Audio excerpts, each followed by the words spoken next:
놔드릴까 이렇게. 아, 이거 찍어야 돼. 이거 찍어야 돼. 머리랑 좀 빗고 오는 거다. 이거 꼭 머리 묶고 화이팅! 화이팅! 인사합니다. 안녕하세요. 네, 뉴질랜드 타워랑과 유학원의 양현택입니다. 그리고 우리 올리브 실장님 계시고 우리 뒷분에 등짝 출연해 주신 두 분의 어머니 여기 와 계세요. 그래서 우리가 이제 오늘 이제 뭐 귀국 준비로 바쁘시고 그 다음에 이제 유학 4년차 계시고 그래서 우리가 요즘 뭐 뉴질랜드 유학의 환상과 현실, 상상과 현실, 진짜 실제로 여기 계시는 분들 유학 후기에 대해서 한번 질문을 하고 솔직한 답변을 좀 들어보는 그런 영상을 지금 촬영하고 있어요. 솔직하게, 네. 100% 네. 솔직하게 아니면 80% 적당하게 좀 답을 해주시면 되고 그리고 지금 뭐 오늘 이게 답변 드리는 건 아까도 말씀드렸지만 개인적인 소감이잖아요. 1년 계셨고 4년 계셨으니까 굉장히 차이가 좀 있으실 것 같아요. 그래서 일단 가족에 맞게 우리가 질문을 좀 드릴 테니까 좀 얘기를 좀 해주시고 일단 뭐 그 개인적인 경험이다라는 부분을 좀 이제 한국에서도 보시는 분들도 참고하시고 좀 들어주시면 좋겠습니다. 우선 뭐 둘 아이 데리고 와 있고 그다음 인터하고 지금 이제 오트모타일 프라이머리 다니고 있고 필란스 포인트하고 오트모타일 인터미디어트하고 이렇게 다니고 있고요. 그 일단은 첫 번째 질문. 요즘 귀국 앞두고 우리 엄청 바쁘시죠? 네. 네. 제일 아쉬운 게 뭐예요? 여기 오셔가지고 제일 좋았던 거, 그 다음에 제일 아쉬운 거. 애들은 영어를 꾸준히 해왔지만 저는 네. 영어 공부를 하지 않고 네. 쉬겠다라는 마음으로 왔거든요. 일하다가 오셨으니까. 네, 네. 휴식하고 온 거라서 쉬겠다고 네. 왔는데 제가 영어를 좀 더 하고 왔더라면 아이들이 더 친구들하고 키위 친구들하고 어울리는 데 도움을 많이 주지 않았을까. 저도 좀 키위들이 사회에 좀 더 깊숙이 들어가보고 경험을 해봤으면 경험의 폭이 더 넓어지지 않았을까. 애들 영어만 준비할 게 아니라 저도 준비를 해서 왔더라면 좋았을 것 같아요. 근데 보통 이제 엄마들이 영어 때문에 그렇게 뭐 살기가 불편. 네, 불편함은 하나도 없었어요. 네, 여기서 만약에 영원히 산다 해도 이 정도 영어 수준으로 영원히 살 수도 있겠구나. 그런데 경험의 폭이 넓고 깊어지는 것. 좀 더 다양하게 네. 뉴질랜드 사람들하고 친구들 사귀고. 문제를 해결하는데 좀 더 적극적으로 할 수 있지 않았을까. 그럴 때 당황하지 않고 좀 더 현명하게 대처할 수 있었을 것 같은데 그러지 못했던 아쉬움. 돌아가면 영어 공부 열심히 하고 다시 오려고. 다시 오고 싶었는데 항상 지금 그러니까 1년이라는 기간은 엄마 복직 때문에 지금 네. 1년. 애들은 한국 가고 싶어 해요? 아니요, 저희 딸은 일주일 내내 울고 있어요. 아이고 그렇구나. 언제쯤 느끼셨어요? 아, 이게 이제 정말 영어가 는다. 아, 는다? 내가 는다. 이제 정말 내가 효과를 보는 것 같다. 그런 6개월? 6개월. 네, 저희 네. 애들은 영어를 네. 많이 하지 않았어서 네, 한국에서도 네. 열심히 딸 같은 경우는 파닉스만 떼고 왔고 네. 아들은 그냥 기본 회화 정도? 그래서 6개월은 걸렸던 것 같아요. 준비해온 친구들은 보니까 한 턴만 해도 굉장히 발화도 자연스럽고 대부분 의사소통에 문제가 없더라고요. 여기는 또 지금 어떻게? 둘 다 지금 이제 3년 반, 네. 4년 차까지 네. 있을 텐데 지금 이제 4년 거의 꽉 채고 왔는데 아이들이 그동안 1년 차, 2년 차, 3년 차 뭐 변화가 엄마가 뚜렷하게 뭐 보여요? 그러니까 저희 집이 좋은 예가 될 것 같은 게 네.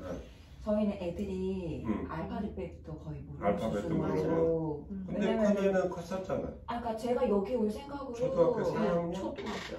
몇 학년 때 왔지? 제가 여기가 큰애가? 큰애가 5살 때부터 나는 이제 외국에 나가서 가르쳐야 되겠다라는 생각으로 영유를 안 보냈어요. 그리고 그냥 일반 국공립 어린이집 다니면서 일주일에 한 번, 두 번 잠깐 30분씩 오시는 선생님한테 노출된 영어밖에 없었어요. 그래가지고 첫째, 둘째 다 영어 학원도 안 다녔고 제가 집에서 영어 영상 보여준 것도 없었고 진짜 백지 백지 상태로 상태로 네, 완전 백지 상태로 첫째는 초등학교 2학년 끝나고 온 거고 3학년 나이에 여기 온 거죠. 둘째는 7살 때 여기 온 거예요. 그쵸. 네. 2학년 나이라고. 2학년 나이 맞다. 첫째가 초등학교 2학년에 여기 들어왔고 9살, 7살에 여기로 온 거죠. 네, 근데 저희는 오자마자 코로나 때문에 학교가 닫혀서 2달을 학교를 안 갔는데 제가 느끼기로는 여기에 와서 한 6개월 정도 되니까 간단한 것들은 얘가 뉘앙스로 알아듣는 느낌을 느꼈고요.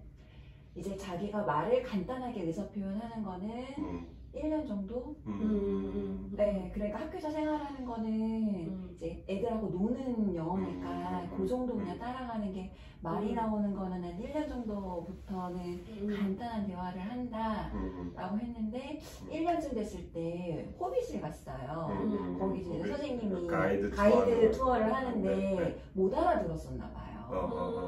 2년이 조금 안 됐을 때 갔는데 그때 이제 너무 재밌다는 거예요. 엄마 그때는 내가 못 알아들어서 재미가 없었나 봐. 근데 지금은 재밌어. 그래서 귀추이는데 6개월 간단한 대화를 1년. 그다음에 백지 상태에서 완전 정착이 되는데 한 1년 더. 그래서 보통 한 2년 정도 잡으시면 2년까지는 영어가 많이 늘고 네.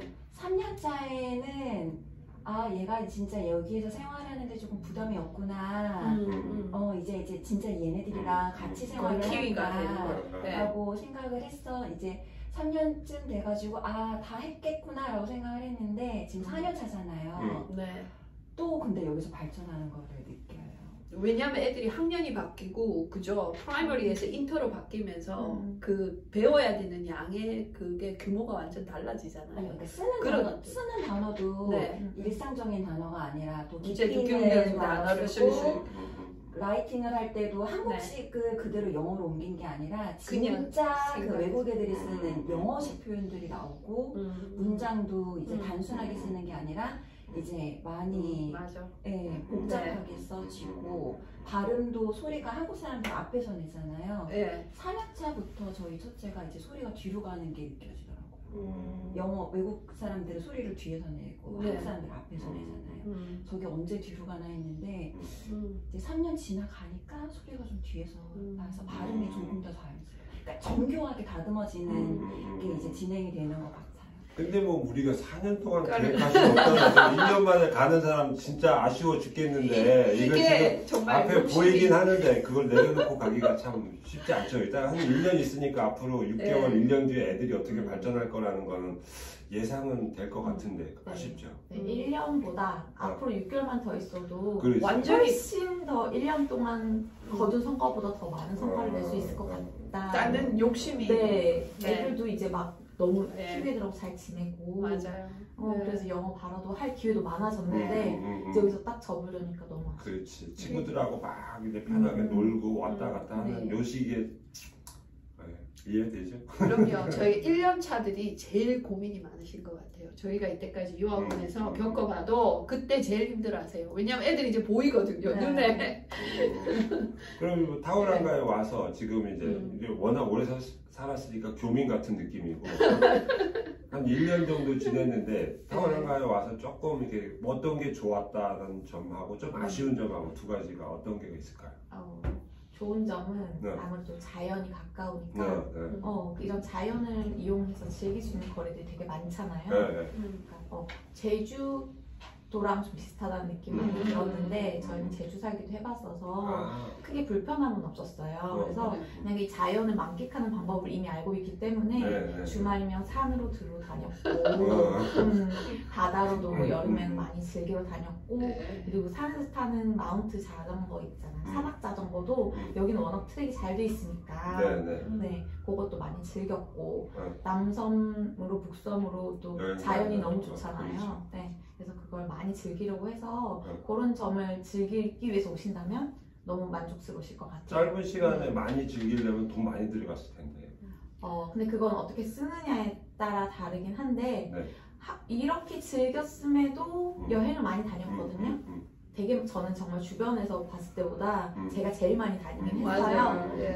다들 몇 년 산 사람보다 더 많이 다녔다고 했는데 생활비는 한국하고 비슷하게 들었어요. 한 달에 한 얼마 정도? 저는 원래 한국에서도 많이 쓰거든요. 학비 포함 한 달에 1,100만 원 한국 돈으로 한 달에? 한 달에 와. 평균 내고 오면 평균 학비 내고. 아니 포함하면 학비를 빼고 이렇게 학비 학비는 빼고 2천만 원 정도 900, 한꺼번에 800만 원에서 900만 원. 한 달에? 네, 진짜 많이 쓰죠. 왜냐면 저는 진짜 많이 주말마다 네 주말마다 여행 다른 교회로 다니시고 다니고 네. 호텔비도 많이 나가고 그랬다. 지금 오래 얼마나 계신 분은? 드세요? 저는 아이들이 학원을 많이 다녀가지고 네. 학원비를 일단 빼면 학원비 빼면요 한 600만 원? 600만 원. 왜냐면 렌트가 200만 원이 나가니까요. 맞아요. 네, 학비 빼고 네, 학비 네, 빼고 그러니까 그러니까 3인 기준에 렌트비, 학비 렌트비. 빼고 그냥 공과금 포함, 이제 식음료품 포함해가지고 한 학원비 빼면은 5, 600이면은 그것도 많이 쓰는 거 아닐까 싶은데요. 학원비를 뺐기 때문에. 근데 저희는 그렇죠. 워낙 장을 많이 애들이 남자아이 둘이라서 잘 장을 많이 봐요. 보통 우리가 평균 한 달에 500만 원 정도 이렇게 집값 한 200에서 230만 원 정도 네. 뭐 좋은 집이면 240만 원까지도 올라가지만 먹고 사는 게 한 달에 250, 300? 집값 포함해서. 그렇죠. 집값 포함하면 500. 그 다음에 학원비가 정도. 플러스 되고 네. 여행 다니는 경비가 네, 플러스 저희는 되고 학원도 많이 다녔어요. 네. 그러니까 그러면은 평일에는 학원 열심히 다니고 주말에는 주말엔 여행하고. 즐기고 네. 야, 그럼 진짜. 연간 따지면 한 1억? 예. 네, 1억 2천. 1억 2천 총 네. 금액을 따져보면 네. 근데 저희도 마음껏 엄마들이랑 쓰시고 가는 근데 거예요. 엄마들이랑 이야기를 해보면 네. 학비 포함, 네. 그러니까 모든 경비 포함 예. 1억은 쓰지 않나. 1년에. 네. 네. 1억은 들어가요. 예. 대강 그 정도는 잡으셔야지 네. 아마 조금 여유 있지 않을까 싶어요. 여행도 다니실 수 있고. 네. 그죠? 네. 조금 아낄 수 있는 방법은 뭐가 있어요? 그러면 돈을 좀 적게 쓰는 집들도 있을 거 아니에요. 학원 안 다니고 여행 안 가요. 그럼 외식 여기 안 있는 하고. 의미가 외식 없어요. 안 안 하고. 하고 네. 저희는 여행 안 원래 하고. 외식을 잘 안 하는데 네. 잘 먹거든요. 네. 좀 먹는 걸 좀 줄였다고. 그 네. 먹는 걸 줄이면 차이가 좀 나요? 네, 도시락을 하루에 2개를 싸잖아요. 그걸 항상 저는 되게 많이 싸줬거든요. 네. 애들에게 힘이라도 밥 힘이라도 길러주려고. 네, 근데 그런 데서 조금씩 줄이고 하니까 그래도 한 달에 100만 원 정도는 많이 먹고 조금 먹고 이 차이에 따라서. 네. 또 저희가 한식을 위주로 먹으니까 네. 아무래도 한인마트를 많이 가면 더 많이 비싸죠. 나고 비싸죠. 네. 여기 현지식으로 먹으면 도시락도 모닝도 빵 싸주고 뭐 이런 식으로 하면 좀 훨씬 조금 나아요. 뉴질랜드 애들은 그냥 빵에다 식빵에다가 맞아요. 이렇게 네, 잼 네. 발라갖고 오고 네. 과자 하나, 감자칩 정도 네. 하나 사과 먹으면 하나. 그냥 이 정도. 오늘은 과자 되는데. 하나, 점심은 예. 사과 하나 이렇게 어, 먹는데 어. 저희 애들은 그렇게 먹으면 배고프다고. 네. 근데 워낙 덩어리 고기가 싸니까 네. 저는 그냥 안심, 등심 이런 거 큰 거를 사서 사서 네. 안심 등심 막 이런 거 계란도 좋은 거 우유도 좋은 거 먹이니까 많이 네. 이제 잠값이 나오는데 파킨세이프 같은 데 가서 덩어리 조금 고기 사가지고 큰 거 사가지고. 소분해서 하면은 고기값이 많이 줄겠죠. 어때요? 도시락 싸시는 거. 그거 다 한국에서 오시기 전에 엄청 걱정하시거든요. 스트레스 많이 지금은 받으셨어요? 아무 일도 없죠. 지금 아무 쉽죠 도시락. 지금 이제 좀 도사가 되셨나요? 뉴질랜드 처음에는 걱정이 돼서 한식으로 싸줬어요. 네, 김밥을 네, 싸든 1년 내내 주먹밥을 한식 싸든 아니면은 뭐 양념치킨을 싸든 네, 네. 근데 저는 처음에 좀 챙겨줬던 게 도움이 됐던 게 네. 키위 아이들이 항상 샌드위치를 먹지만 네. 뭔가 얘가 잘 차려온 도시락에 관심을 보이고 그럼요. 친구들이. 얼마나 네. 부러웠을까. 그래서 뭐 이렇게 양념치킨 닭강정이나 만두 같은 걸 많이 싸줬으니까 하나 먹어보면 안 돼 이제 친구들이 이러면서 와서 그러면서 사귀고. 그러면서 친구를 사귀고 네. 항상 이제 그런 거 관심 있는 친구가 점심시간만 되면은 네. 이제 저희 아이 옆으로 오고 그래가지고 친구를 초창기에는 좀 많이 사귀는데 좀 도움이 됐었거든요. 도시락을 잘 활용해라 이거의 팁이네. 그러네요. 네, 저는 도움을 많이 받았어요. 김밥 같은 거는 사실 여기서 비싸니까 이런 네. 한 피스에 네. 뭐 1불 50, 2불 막 하는 거를 애들 하나 주면 뉴질랜드 아이들한테 1불, 2불 엄청 큰 돈이거든요. 네. 유부초밥 같은 거 엄청 그러니까 엄청 그거 좋아하죠. 하나 주면 약간 얘네들한테 달짝지근한 진짜 거. 큰 선물이 되는 거니까. 그리고 그러다 보면 식비가 자꾸 올라가요. 네. 스시 싸는 게 은근히 네. 식비가 많이 들더라고요. 맞아, 김밥. 맞아.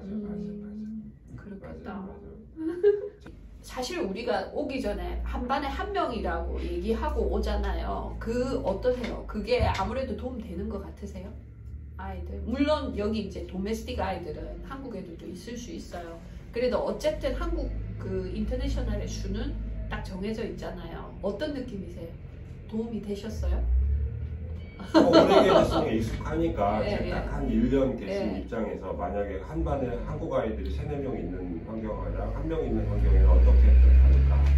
한 명이 훨씬 좋죠. 어. 네, 아이들이 모닝 시간, 점심 시간에 이렇게 섞여 놀 때는 한국 애들끼리 찾아가더라고요. 네. 그렇게 하면 영어가 확실히 안 늘잖아요. 어우러져서 해야 되는데 수업 시간에 특히나 모둠별로 활동을 하거나 할 때도 친구들끼리 그룹핑을 해야 하는데 못 끼면 당연히 한국 아이들끼리 뭉치게 될 거고 그렇다 보면 더 영어가 느는데 더딜 수밖에 없거든요. 그리고 키위들하고 친해질 수가 없고 한국 애들끼리 무리지어 있으면 그 사이에 또 어떻게 키위들이 들어오겠어요. 친구들 사귀는데 도움이 되죠? 많이, 뉴질랜드 친구들 사귀는데. 네, 네. 그렇죠. 네. 선생님들은 뭐 아이들 뭐 좀 부담을 갖긴 해요. 뭔 부담이냐면 선생님 입장에서는 영어를 잘 못하는 예를 들어 백지 상태의 아이가 우리 반에 한 명이냐 두 명이냐 학교 쪽 입장에서 보면 되게 부담스러워하세요. 네, 도와줄 친구가 있으면 좋겠다 그죠? 하는 그 입장도 네, 있는데 네. 버디 친구들도 특히 저처럼 짧은 기간에 왔는데 한국에 도움받고 그렇게 있었다면 이만큼 늘지 않았을 것 같아요. 그죠. 네. 네. 그 다음에 뉴질랜드 친구들하고 사귀는데도 상당히 좀 네. 효과적이죠. 네네. 그죠? 그리고 왜 처음에 오면 버디 친구를 잡아주잖아요. 선생님들이 이제 좀 도와주라고. 그런 경험은 어떠셨어요? 그 버디에 대한 경험은요?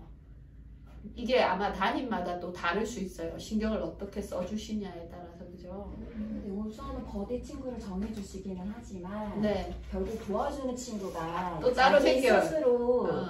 친구 관계가 성립이 되면서 네. 도와주는 친구가 따로 생기게 되기는 하더라고요. 맞아요. 처음에 이렇게 버디로 잡았던 친구가 진짜 친한 친구가 되는 것보다 자기가 이렇게 겪으면서 친한 친구가 생기는 애들이 오래 가기는 하더라고요. 그죠? 네, 그런. 그래서 중간에 버디를 바꿔달라고도 요청을 해도 네. 학교에서 잘 받아들여 주시더라고요. 왜냐면 맞아요. 아이끼리 잘 맞는 게 중요하니까. 그렇죠. 근데 그건 일단 모르니까. 버디 친구를 이 동양 아이들에 대해서 경험 이게 좀 있는 오픈마인드이거나 아니면 이제 아이들을 잘 도와줄 수 있는 그런 성향의 아이를 선생님이 아시니까 맞아요. 그런 아이를 네. 지정을 해주시니까 이제 초창기에 얘가 그래서 필요할 때 도움을 요청할 수도 있고 그거에 초기에 이제 아이들이 마음을 조금 맞아요. 편하게 하는 데는 도움이 되죠. 근데 이제 그 친구가 1년 친구가 건 되는 건 아니고 아니에요. 처음에 맞아. 많이 도움이 필요할 때. 그죠? 그러니까 버디 친구들이라는 게 사실은 이제 의무적으로 학교에서 제공을 해주는 이게 어떤 제도, 어떤 이렇게 시스템상의 어떤 한 가지 방법인데 이게 가령 이러대요. 그러니까 학급 반장이야. 반장이고 모범생이야. 그래서 이제 담임 생각에는 얘가 얘를 잘 도와주겠다고 이렇게 버디를 처음에 맺혀줬는데 얘 친구가 너무 바빠 막 일을 하게 나고. 그래서 이제 그런 경우 못 도와주면 이제 네. 중요한 게 엄마나 아이들이 그런 상황을 우리 유학원이나 담임생한테 빨리 얘기를 해줘야 되는 거죠. 네. 그래서 지금 말씀하신 대로 한국 아이에 대한 이해도가 있는 친구들이나 조금 여유가 있거나 좀 같이 놀아줄 시간이 진짜 실질적으로 도움이 될 친구들을 빨리 찾아서 해달라 이렇게 네, 우리가 아는 얘기를 집은 아이가 되게 어렸어요. 그때 거의 뭐 유치원에서 있었던 일이었나? 그러니까 얘가 지금 뭐 도와줄 친구도 너무 어리고 그렇지. 그 아무 생각이 없는 거잖아요. 얘는 영어가 안 되고 그렇지. 그래가지고 선생님이 그림에다가 한국말로 만약에 화장실 가고 싶으면 음. 화장실 그림에 화장실 토일릿 써놓고 몇 가지 카드를 만들어 놓으셔서 아이한테 네. 이 중에서 고르라. 네가 급한 일이 있을 때 도움이 필요할 때 이 네. 카드를 하나 고르라고 네. 그렇게 세심하게 신경 써준 선생님 이야기를 들은 적이 있어요. 근데 모든 학교에서 대부분 막 그런 제도, 그러니까 유학생, 영어를 잘 못하는 한국 아이들, 우리가 네. 지금 유학원 한 지가 18년, 19년 이렇게 됐어요. 그동안 유학생 얼마나 많이 왔다 갔다 했어요. 그리고 각 담임선생님들도 사실은 경험이 해마다 축적이 되고, 우리 유학원에서 그런 것들을 계속 선생님들하고 학교랑 얘기하면서 어떻게 하면 아이들이 조금 더 적응을 빠르게 할까, 친구를 빨리 사귀게 할까, 영어를 빨리 늘리게 할까, 이런 부분들에 있어서는 많은 경험들이 각 학교에 쌓여있다고. 네. 근데 이제 촬영을 하니까 한 가지 이제 말씀을 드리고 싶은 거는 사실 이거 바디 해주는 게 아이들이 자기들이 원해서 이게 뭐라 발론티어로 해주는 발론티어로, 거거든요. 그렇지. 근데 이제 오해를 하시고 오시는 게 처음에 오면은 이런 제도가 있어갖고 얘들의 일이 발론티어 하는 일이라고 이제 착각을 하시는 경우가 있더라고요. 근데 사실 애들이 좋아서 하는 거거든요. 그래서 새로 오시는 분들한테 꼭 그 얘기 드리고 싶어요. 그게 정해져서 짜인 거는 아니고 되면 정말 좋은 예. 거고 좀 안 되면 얼른 네. 빨리 대안이나 어떤 다른 방법을 찾아봐야 된다. 어쨌든 네. 학교에서 도와줄 거고 그쵸. 그런 게 그러니까 있으니까. 유아원하고의 커뮤니케이션도 되게 중요한 것 항상 같아요. 무엇이든지 그러지. 그러니까 학교 힘들 때 일이든 빨리 얘기를 해주시면 저희들이 고치는 것도 더 빨리 해줄 수 있는 저는 거죠. 사실은 네. 정신과 상담까지 좀 한다 올리고 네. 감정 노동자 같아요. 우리 어떻게 예, 보면 예. 이게 엄마들이 이렇게 업다운이 심하잖아요. 이게 또 그렇잖아요. 어떤 때는 좋고 애들이 네. 뭐 상관도 좋고 근데 가끔 이게 딱 이렇게 다운 이렇게 내려갔을 때 과연 주위의 친구들, 이웃들 뭐 예를 들어서 그러니까 소통이 결국에 네. 주위 친구들, 유학원 직원들 그래서 좀 마음에 맞는 사람들하고 빨리 소통하고 그거를 슬럼프나 이런 게 왔을 때 빨리 지나가는 게 짧은 맞아요. 시간 안에 있으니까 좀 빨리 막 이렇게 해결을 했어야 기다리고 막 이렇게 할 그런 여유는 사실 없죠. 잠깐 지나간 질문이지만 아까 제가 얘기하고 싶었었던 게 한 네. 번에 한 명인 거. 네. 근데 제가 엄마들한테 얘기를 많이 듣잖아요. 네. 오래됐으니까. 그러니까 이게 생각보다 한국인이 없다고 했는데 한 음. 번에 한 명인데 음. 이제 엄마들이 느끼는 거는 나도- 아니라고 느끼는 거예요. 그러니까 음. 왜냐면 뉴질랜드 여기가 한국처럼 네. 문 열고 들어가면 공간 하나가 아니라 맞아요. 네, 공간들. 오픈 클래스잖아요. 네. 커다란 네. 공간에 교실이 2개 있는 데도 있고 네. 3개, 4개. 4개까지도 올라가죠. 그럼 이제 한 반에 한 명이 아니라 이제 반이 4개가 묶여 있으면 음. 4명이라고 느끼시는 거예요. 맞아요. 네, 근데 네. 이제 오클랜드 같은 경우에는 아예 이런 제도가 없으니까 한 네. 반에 뭐 많죠. 네. 이제 상위반 공부 잘하는 반은 뭐 키위가 거의 4명에 네. 중국 학생들, 맞아요. 한국 학생들이 네. 한 반에 네. 4명 빼고 다 모여있는 거.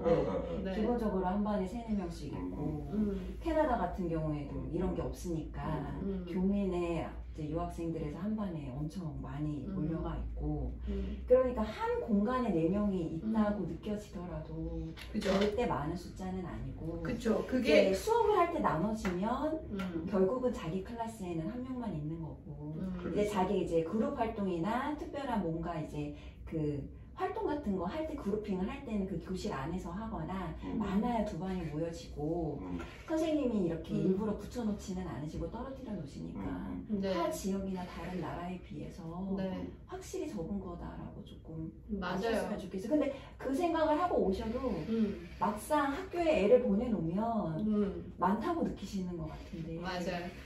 저희도 그 부분에 대해서 굉장히 민감해요. 그래서 이게 오픈 그룹으로 왜 교실이 3개 있는 그룹인데 오픈해가지고 같이 전체 수업할 때가 있어요.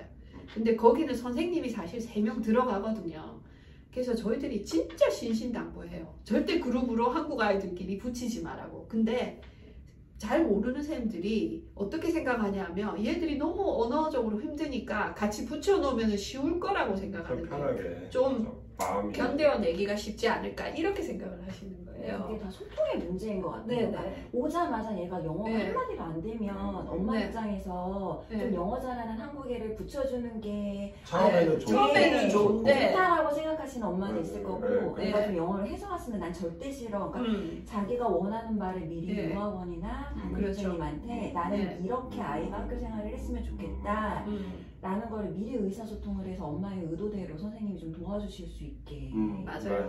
네. 좋은 엄청 얘기. 좋은 조언이신 것 같아요. 왜냐면 사람마다 원하는 게 다른데 예전에 있었던 한국 엄마는 이런 걸 좋아했어 그래서 선생님이 그렇게 맞춰줬는데 알고 새로 오신 분은 난 그게 아니야. 싫어 이럴 네. 수 있잖아요. 네.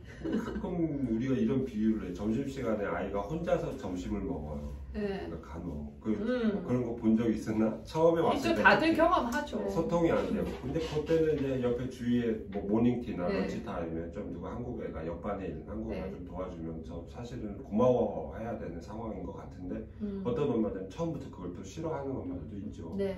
유일하게 타오랑가를 고른 이유는 한 반에 한국에 한 명이다라고 이제 고르고 이렇게 오시는 경우가 많은데 조금 생각을 해봐서 아이들 입장에서 조금 생각해 본다면 아까 조금 시간적인 여유도 조금 주면서 단계적으로 이렇게 올라가면 무리가 없지 않을까. 그쵸. 애들이 처음 와가지고 진짜 하나도 안 들리는 상황에서 노는 시간에라도 좀 숨구멍을 표해야 되지 않을까요? 그죠? 어떤 학교 같은 경우는 방과 후에 한국 아이들이 집에 안 가고 놀이터에서 막 한 10명 정도 막 같이 모여서 노는 것도 사실은 이거는 엄마들이 또 용인을 해요. 또 그러니까 엄마들이 올 때까지 야, 한국 애들이랑 모여서 놀아라.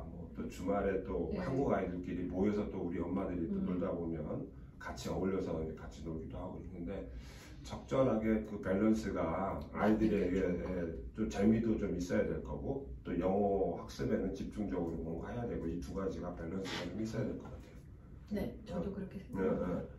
뭐 만약에 한국에서 아까 지금 백지 상태로 왔다고 그랬고 공부도 지금 별로 안 하고 이렇게 왔었는데 만약에 아까 엄마도 영어 공부 한국에서 미리 아이들이 좀 준비해 갖고 올 만한 팁이 있어요? 여기 좀 이렇게 좀 있어 보니까 제일 중요하게 뭔가 짧은 기간 안에 만약에 준비해야 된다면 뭐가 제일 중요할 것 같아요? 오시기 전에 각오와 다짐과 결심 뭐 이런 거만 있었는데 마음만 있으면 돼요? 아니면 뭐가 있어야 될 것 같아요? 애들이 뭐 책을 많이 읽고 와요? 아니면은 뭐 원어민 학원을 조금 더 보내고 와요? 아니면 그냥 여기 와서 그 돈 아껴가지고 여기다 몰빵을 해요?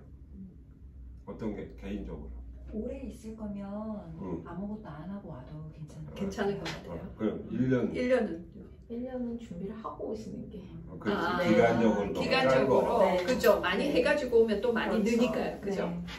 오자마자 예를 들어서 저쪽에 마운트 초등학교에 아이들은 내가 처음에 개학 첫날 선생님하고 인터뷰를 해서 아까 그런 얘기를 하는 거예요. 아이들이 레벨이 어디 있고 네가 원하는 게 뭐고 엄마가 어떤 걸 원하는지 대학 첫날에 인터뷰한 학교도 있는데 이 친구가 영어를 굉장히 잘해요. 그러니까 뭐 초등학교 4학년짜리인데 한국에서 계속 영어 공부를 그냥 어릴 때부터 한 거지. 그래서 놀랬어요. 그래서 그 친구 같은 경우는 뭐 바로 그냥 예를 들어서 이 나라 그래서 수업 내용을 문제 없이 들어간 거죠. 뭐 거의 다 이제 흡수를 하기 시작하면 굉장히 빠르긴 하더라고요. 그러니까 이게 영어는 수학이랑 다르잖아요. 맞아요. 수학 같은 경우에는 내가 뭔가를 하겠다라고 하면은 목표를 가지고 뭐 일주일이면 일주일, 한 달이면 한 달 내가 목표를 가진 걸 가지고 쫙 빼서 선행이 되는데 영어는 선행이라는 게 기본적으로 어느 정도의 시간이 필요한 거잖아요. 그렇지, 기본 시간. 근데 내가 만약 유학을 아이랑 1년을 갈 거다, 1년을 갈 거니까 내가 이 정도를 해야 되겠다를 수년 전부터 영유를 준비를 하고 했었으면 그게 되겠지만 갑자기 나 유학을 보내고 싶어. 또 우리 아이가 영어가 안 돼. 근데 당장 내년에 떠나야 돼. 그런다고 이제 뭐 1년 내지 뭐 2년 몇 달 남았는데 빨리 뺄 수 있는 게 아니죠. 준비를 할 수 있는 게 아니잖아요. 그건 기다리는 것보다는 오는 게 나을 것 같아요. 그러느니 빨리 와서 빨리 그냥 그러니까 나에게 남은 시간 동안 아이를 이제 보내기 위해 최대한 준비를 하지만 목표한 대로 준비를 하지 않을 때는 차라리 내가 그러면 가서 무엇을 얻을 것인가 그거를 정확하게 하시는 게 나을 것 같아요. 목표를 아예 설정을 그러니까 내 아이의 수준이 이 정도니까 내가 그러면 가서 이거 하나는 얻어와야겠다. 영어가 늘지 않았더라도 넓은 세상을 보여주겠다. 아니면 영어가 늘지 않더라도 액티비티를 엄청 하고 오겠다. 아니면은 난 무조건 가서 영어를 늘릴 거야 라고 해서 학교 끝나고 뭐 학원 아니면 집에서 영어 아니 그것도 뭐 스피킹을 늘리겠다. 장문을 늘리겠다. 그런 목표를 가지고 단기간 오실 거예요. 저처럼 장기간 있으면 시간이 알아서 해결되시잖아요. 여기 와서 이제 영어적인 부분하고 아까 자연을 즐기고 애들이 다양한 액티비티 했다고 하는데 만족도는 어느 정도 자기가 계획했던 초기 목표와 지금 와서의 어떤 성취감 뭐 이런 것들은 어느 정도 되는 것 같아요. 돈도 많이 썼어요. 진짜. 그만큼 얻어가는 거죠. 목표한 거 다 성취한 것 같아요. 한국에서도 저희 애들은 학습적인 것보다 재능을 많이 했었어서 한국에서 테니스 하던 거 여기 한국에서 선생님이 잘 던져주시는 공을 받기 쉽게 던져주시니까 그냥 치기만 했는데 여기서 친구들하고 진짜 게임을 하면서 익히는 그런 수업 방식이잖아요. 그래서 여기서 그렇게 익히려면 한국 한국에 좀 준비를 해와서 했더니 더 즐길 수 있었고 악기도 한국에 좀 해가지고 오니까 여기서 더 빨리 친구들하고 적응하고 같이 뭔가 자기의 끼를 발산할 수 있는 기회들이 더 많이 오고 뭐 농구도 한국에서 하고 오니까 바로 여기서 농구 팀에 들어가서 대회도 나가고 뭐 이런 경험들이 더 많이 주어지는 것 같아요. 그래서 준비된 자에게 더 많은 경험을 주니까 한국에서 그런 부분들, 그래서 자연을 즐기실 거라면 좀 좋은 얘기인 그런 부분들을 준비를 해서 한국에 자전거도 좀 연습을 해오시면 바로 와서 탈 수 있고 네, 여기는 워낙 인프라 그런 쪽은 잘 돼 있으니까 그러니까 영어 공부를 하는 것보다는 차라리 여기 와서 친구들하고 같이 친구들하고 네. 어울릴 수 있는 부분을 그런 장기나 특기를 좀 하나 한두 개 정도는 갖고 와라. 그거 정말 좋은 것도 말씀이에요. 친구들을 사귀니까 네. 예를 들어서 뭐 우리 한국 애들이 뭐 전체 조회 시간에 바이올린이나 뭐 피아노 같은 거를 한번 잘 치내가 있으면 전체 조회 시간에 한번 딱 해주면 옆에 친구들이 애들 엄청 있죠. 놀라잖아요. 뒷밥 갖고 가는 친구들한테도 있지만 야 너 어떻게 그렇게 잘해? 그러니까 뉴질랜드 네. 아이들이 좀 놀랄 만한 그런 네. 것들 한 번씩 기회를 학교에다가 우리가 요청해서 네. 노출을 이렇게 시켜주면 주위에 친구 사귀고 이러는 거는 사실은 그런 쪽이 더 나을 수도 있겠어요. 네. 영어를 잘 못해서 친구를 못 사귄다라는 거는 사실은 조금 반쪽만 진실인 것 같아요. 저도요. 네, 영어 성격도 중요하고 외향적이고 네. 그다음에 이 아이가 갖고 있는 어떤 장점. 재능 네. 이런 것들을 좀 표현할 수 있는 보여줄 수 있는 기회를 우리가 조금 더 만들기도 하긴 해야 되겠네요. 학교에다 그죠. 얘기해서 그걸. 네.